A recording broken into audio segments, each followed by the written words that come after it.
Et direction d'abord le Nigeria qui poursuit ses opérations humanitaires en faveur de ses ressortissants à l'étranger.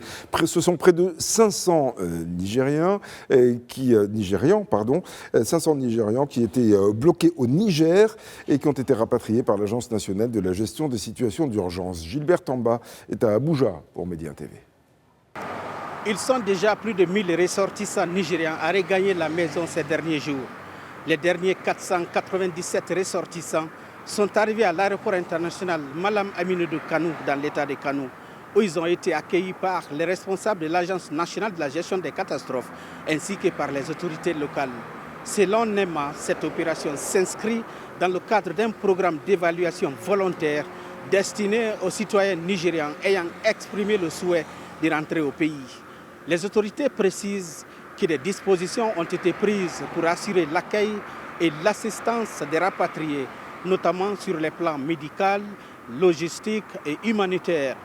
Cette nouvelle opération témoigne de la volonté du gouvernement nigérian de renforcer la protection et l'accompagnement de ses citoyens confrontés à des situations difficiles hors du territoire national.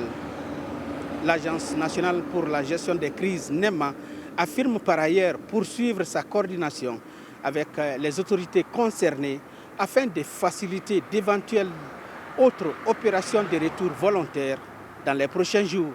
Gilbert Tamba, Médien TV, Abuja, Nigeria. Au Niger, l'approche de la saison des pluies préoccupe les autorités. La population est en effet invitée à respecter les consignes de prévention, et cela pour limiter les risques liés au vent violent, un phénomène qui est observé chaque année. Jean-Jibril William est à Niamey pour Médien TV. Après plusieurs semaines de canicule où les moyennes de température ont dépassé les 40 degrés Celsius, ici à Niamey, l'on attend désormais les premières gouttes annonçant le début de la saison hivernale. Un soulagement pour les populations locales et en particulier pour les agriculteurs. Néanmoins, les autorités locales appellent à la vigilance face aux risques provoqués par ces premières pluies qui s'accompagnent souvent de vents violents. Dans un message d'alerte, le Centre opérationnel de veille, d'alerte et de conduite des crises attire notamment l'attention sur le risque de perte de bétail, mais aussi sur les dégâts matériels régulièrement causés aux infrastructures. Il faut savoir que cette alerte précoce intervient alors que la direction de la météorologie annonce une saison des pluies 2026 qualifiée de normale à tendance excédentaire. Les autorités recommandent ainsi aux populations de rester attentives aux bulletins météo et aux messages d'alerte. Les éleveurs sont quant à eux invités à mettre leur bétail à l'abri des vents violents et à éviter les zones de ruissellement ou le lit de cours d'eau asséchés, souvent propices aux inondations. Avec cet appel à la vigilance, le gouvernement du Niger s'inscrit ainsi dans une politique de prévention visant à réduire les pertes humaines et matérielles enregistrées ces dernières années. Jean-Jibril William, à Niamey pour Médien TV.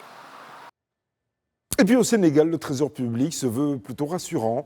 Il dit avoir repris le contrôle de l'ensemble de ses systèmes informatiques après une vaste cyberattaque. Régis Moukila est à Dakar pour Médien TV. Ici à Dakar, le gouvernement sénégalais a repris le contrôle des systèmes informatiques de la Direction générale de la comptabilité publique et du Trésor. Cela fait suite à la cyberattaque qui avait touché l'institution. Face aux inquiétudes des nombreux Sénégalais, les autorités affichent une maîtrise totale de la situation. Le ministre en charge des Finances et du Budget, Cheikh Diba, a d'ailleurs assuré que tous les fonctionnaires ont bel et bien été payés depuis le 25 mai dernier. Le gouvernement compte également honorer dans les délais les autres engagements financiers de l'État, une façon pour les autorités sénégalaises de rassurer les partenaires internationaux. Pour rappel, la cyberattaque dont a été victime la direction de la comptabilité publique et du Trésor au Sénégal avait perturbé le fonctionnement de cette administration sénégalaise. Ici à Dakar, Régis Moukila pour Médien.